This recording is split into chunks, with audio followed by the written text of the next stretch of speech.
Selamat datang di channel Simar Imam. Sembari mendengarkan tinggalkan like dan komentarnya bosku.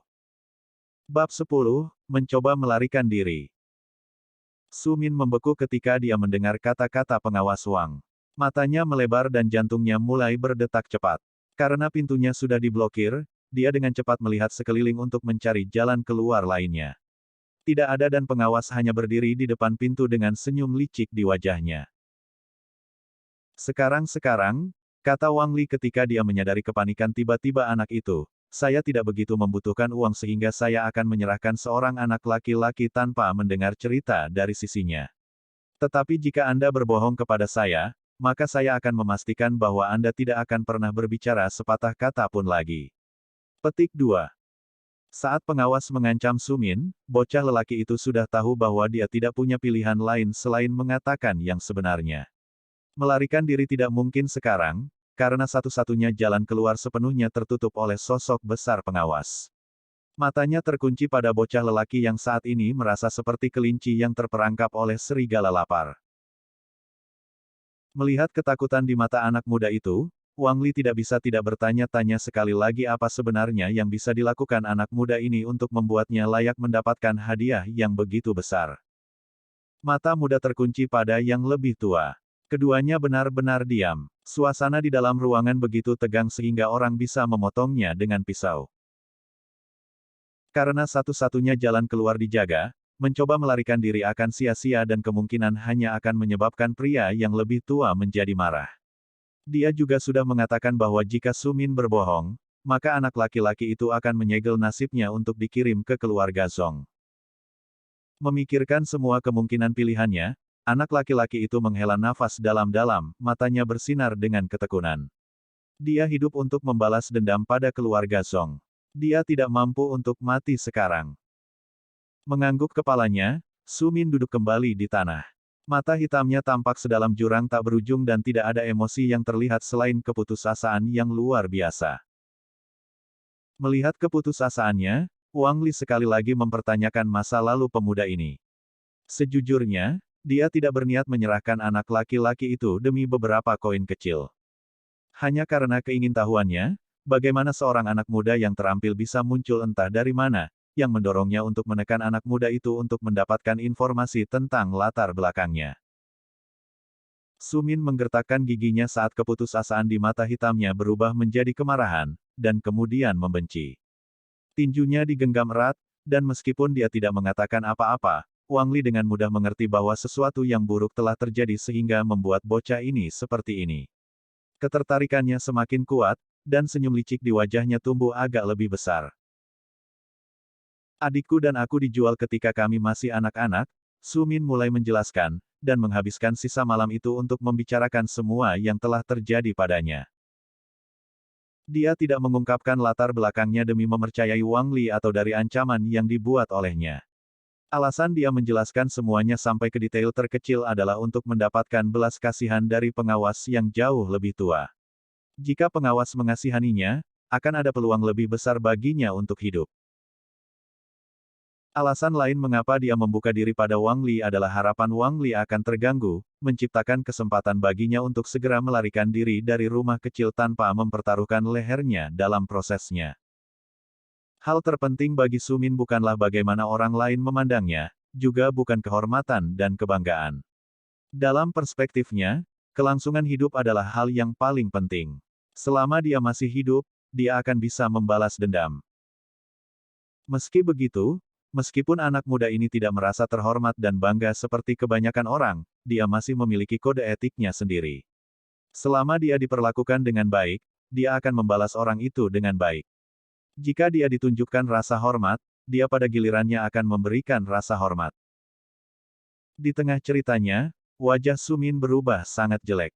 Dia memperhatikan bahwa tidak peduli apa yang dia katakan mencoba menyebabkan pria yang lebih tua kehilangan fokus dan menjauh dari pintu itu sia-sia. Pada saat yang sama, satu-satunya perubahan pada ekspresi pria tua itu adalah alisnya yang bengkok dan senyum liciknya yang berkedut. Melihatnya seperti ini, anak kecil itu merasa bahwa kemungkinannya untuk mendapatkan belas kasihan terbatas, dan dia mulai memikirkan pilihan lain untuk melarikan diri sekali lagi.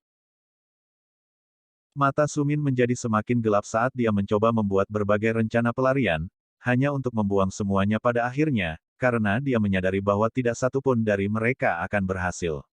Berharap menemukan semacam senjata, pikirannya menjadi panik saat dia melihat sekeliling ruangan. Bukannya dia punya pengalaman menggunakan senjata, tapi dia merasa situasinya akan lebih baik dengan senjata di tangan daripada tanpa senjata. Sayangnya, dimanapun dia melihat, tidak ada yang cocok yang terlihat.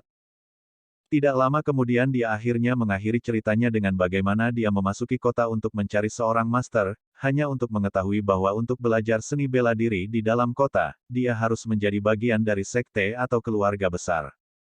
Mendengar keseluruhan cerita, Wang Li mulai merenung sejenak.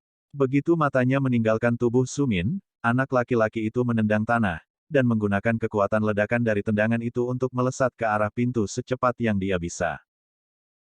Selama milidetik dia bahkan berpikir bahwa dia telah berhasil. Namun, sebelum dia memiliki kesempatan untuk merayakannya, dia merasakan sesuatu mengait di bagian belakang kerahnya. Itu terjadi dalam sekejap mata, dan pada saat Sumin menyadari apa yang terjadi, dia menggantung di udara. Pakaiannya dicengkeram oleh tangan kuat milik Wang Li. Meskipun dia tertangkap, anak muda itu menolak untuk menyerah. Dia meninggalkan rompinya untuk melepaskan diri dari genggaman Wang Li dan bergegas menuju pintu sekali lagi. Ekspresi kejutan yang menyenangkan muncul di wajah pengawas Wang Li, tetapi dia hanya butuh sedetik untuk menangkap kaki Sumin. Sumin mendapati dirinya tergantung di udara, kakinya dipegang oleh lengan kuat pria tua itu. Untuk mengangkatnya dengan begitu mudah, pria itu setidaknya adalah warrior tahap awal. Tidak perlu terburu-buru seperti ini, Wang Li terkekeh. Dengan jentikan tangannya, bocah lelaki itu terlempar ke tempat tidur.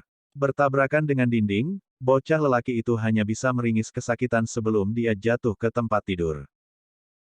Meskipun Sumin kesakitan, dia menolak untuk menyerah. Dia memaksa tubuhnya untuk berdiri sementara dia menunggu untuk melihat apa yang akan dilakukan pria yang lebih tua selanjutnya. Melihat Wang Li tidak bergerak, anak laki-laki itu menggertakkan giginya dan dengan cepat mengambil sikap telapak menghancurkan yang telah dia latih untuk waktu yang lama. Sumin berdiri dan mengangkat tangannya di depannya. Qi yang bergolak di dalam dirinya melewati meridian tubuhnya dalam pola tertentu sebelum mulai bocor keluar dari tubuh pemuda itu, berkonsolidasi menjadi telapak tangan besar yang melayang di atas kepalanya. Melihat telapak tangan tembus pandang yang muncul di atas kepala prajurit pelajar muda itu tiba-tiba terbang ke arahnya, Wang Li terkejut. Dia tidak percaya bahwa seseorang yang belum menjadi prajurit dapat memiliki kemampuan untuk mengaktifkan teknik canggih seperti itu. Melihat telapak tangan, senyum tulus muncul di wajah Wang Li, dan dengan langkah mantap dia melangkah untuk menemui telapak tangan yang tembus cahaya itu. Tinjunya sendiri bergerak untuk memenuhinya di tengah ruangan.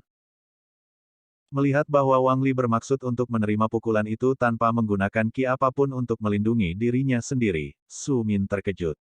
Dia yakin bahwa bahkan prajurit tahap awal perlu menggunakan beberapa ki untuk melindungi diri mereka dari telapak tangan yang hancur. Mungkinkah Wang Li adalah prajurit tingkat menengah, atau mungkin bahkan prajurit tahap puncak?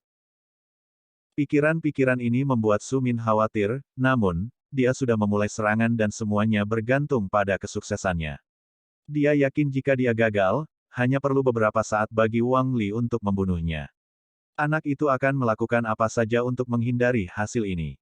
Jika dia berhasil melarikan diri dari pengawas Wang Li, maka dia harus terus berlari sampai dia menemukan kota lain di mana dia bisa mencoba menetap lagi. Memikirkan kembali, Su Min mengutuk dirinya sendiri karena berhenti di kota pertama yang dia temui. Dia seharusnya melanjutkan sampai dia berada cukup jauh dari keluarga Song. Namun, menyesali tindakannya sekarang tidak akan menghasilkan apa-apa. Sebaliknya dia menuangkan seluruh basis kultivasi dan energinya ke dalam serangan telapak tangan menuju Wang Li. Tangan tembus pandang itu tumbuh lebih besar saat butiran-butiran keringat muncul di wajah anak laki-laki itu. Lengannya mulai bergetar, guncangan itu bahkan terlihat dengan mata telanjang, tercermin di telapak tangan Qi yang besar. Dua telapak tangan, satu dibuat oleh Qi yang tembus cahaya dan yang lainnya benar-benar telanjang, bertabrakan di udara menghasilkan ledakan yang bergema diikuti oleh gelombang kejut yang intens. Gelombang kejut menyebabkan Su Min tersandung ke belakang, darah menyembur dari mulutnya saat dia jatuh ke tanah. Dunia menjadi hitam di sekelilingnya dan rasa pahit memenuhi mulutnya saat dia menyadari bahwa dia telah gagal. Su Min mulai sadar tetapi matanya terasa seperti terpaku. Mulutnya kering seperti kulit pohon tempat dia tinggal di hutan. Seluruh tubuhnya kelelahan tanpa energi yang tersisa sama sekali. Meskipun tubuhnya dipenuhi dengan ketidaknyamanan dan rasa sakit, emosi pertama yang dirasakan anak muda itu adalah kebahagiaan, kebahagiaan yang tidak mungkin untuk digambarkan atau disampaikan. Bahkan jika dia telah diikat dan dibawa kembali ke keluarga Zong, itu masih lebih baik daripada mati. Memaksa matanya terbuka, Su Min menemukan bahwa dia sedang berbaring di tempat tidur yang nyaman, masih di rumah Wang Li. Aroma makanan yang lezat meresap ke dalam ruangan. Hal pertama yang dilihatnya adalah Wang Li. Tidak ada tanda di tubuhnya, juga tidak ada goresan di tinjunya setelah langsung bertabrakan dengan serangan telapak tangan menghancurkan Su Min, fakta yang menyebabkan anak laki-laki itu merasa terkejut. Dia sangat kecewa dengan penampilannya sendiri. Meskipun dia telah menguasai teknik ini, dia masih tidak dapat menggunakannya secara maksimal karena kurangnya kultivasi. Dia menjadi heran karena dia sampai pada kesimpulan bahwa Wang Li setidaknya adalah prajurit tahap puncak, seseorang yang mampu bertarung melawan kepala keluarga Zong. Merasakan tatapan diarahkan padanya, Wang Li mengangkat kepalanya, memperlihatkan senyum di wajahnya yang muram dan lelah. Bagus sekali, bangun begitu cepat. Dia memuji anak laki-laki itu, sepertinya kamu memiliki masa lalu yang buruk, tapi aku tidak terlalu peduli tentang itu, dia berkata. Apa yang saya pedulikan, bagaimanapun, adalah bakat Anda. Saya ingin mengajarkan seni bela diri saya kepada orang lain, tetapi saya belum pernah melihat orang yang bahkan hampir layak untuk saya ajarkan sebelumnya. Kamu dapat memilih untuk menjadi muridku atau kembali ke teman-temanmu Zong itu. Mendengar kata-katanya, pikiran anak laki-laki itu benar-benar kacau, tetapi segera senyum muncul di wajahnya. Menjadi murid Wang Li dan bekerja keras di bawah asuhannya adalah sesuatu yang Su Min tahu bahwa dia mampu melakukannya. Melihat senyum di wajah Su Min, bibir Wang Li melengkung ke atas. Dia menuangkan sup ke dalam 2 mangkuk dan pergi ke arah anak kecil di depannya. Kamu sebaiknya membuatku percaya bahwa menjadikanmu sebagai muridku bernilai lebih dari 100 koin emas.